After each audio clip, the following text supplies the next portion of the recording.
What down, YouTube? This King Moss.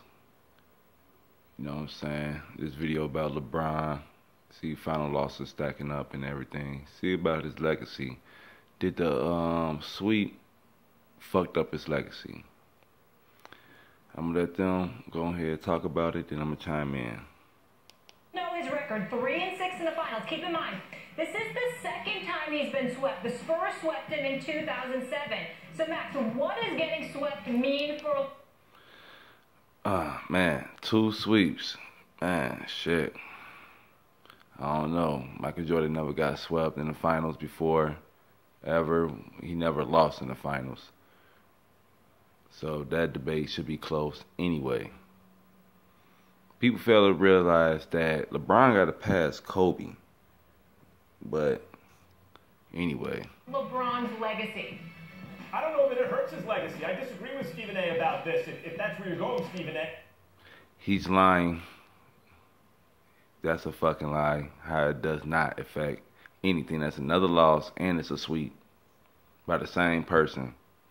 They're like rivals. LeBron and Kevin Durant, they like rivals.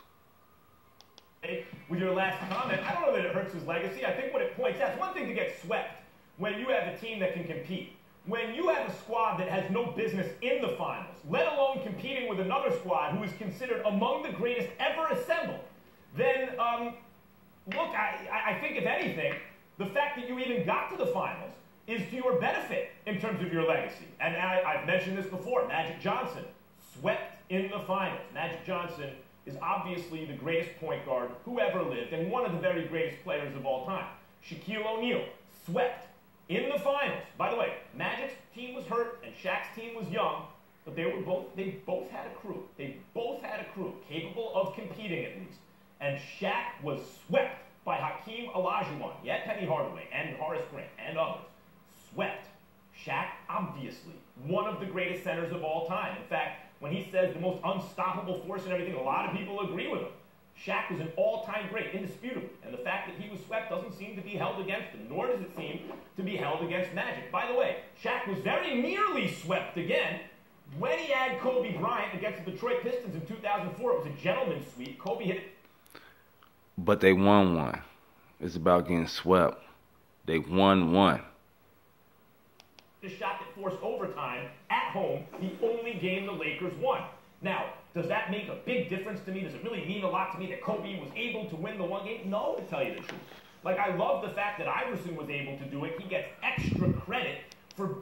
Of course, Iverson's a fucking monster. He a different breed than LeBron.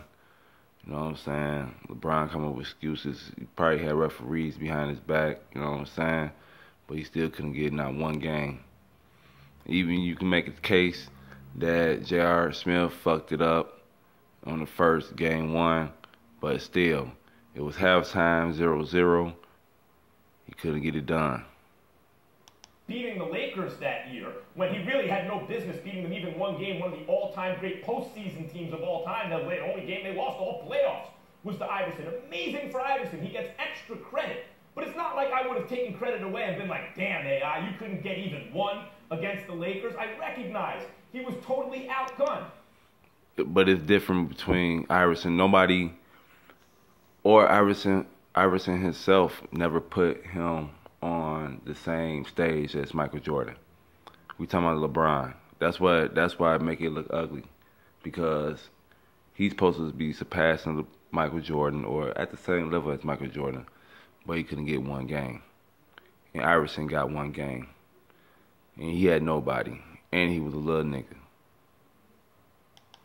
And the fact that LeBron basically got one game 1, 51-8-8, and through no fault of his own, it was taken away from him in a number of ways. By the way, the refs were consistently siding when they were wrong with the Warriors. Even though the Cavs got more calls, the Warriors got all the bad calls. Whenever the refs were wrong, it favored the Warriors. And George Hill misses the free throw. Okay, guys, do that. I can give you that. Some of the calls was, you know, kind of leaning more towards the Warriors, but still, you have to capitalize. And J.R. Smith doesn't know time or score, and Ty Lue apparently wasn't aware they had a timeout, and the refs reviewed the play. Like, it took all that for him to lose that game it's a big deal. He got swept, Stephen A. Max Kellerman, man. He's a dick rider for LeBron, boy. I'm gonna go to another video, chime in.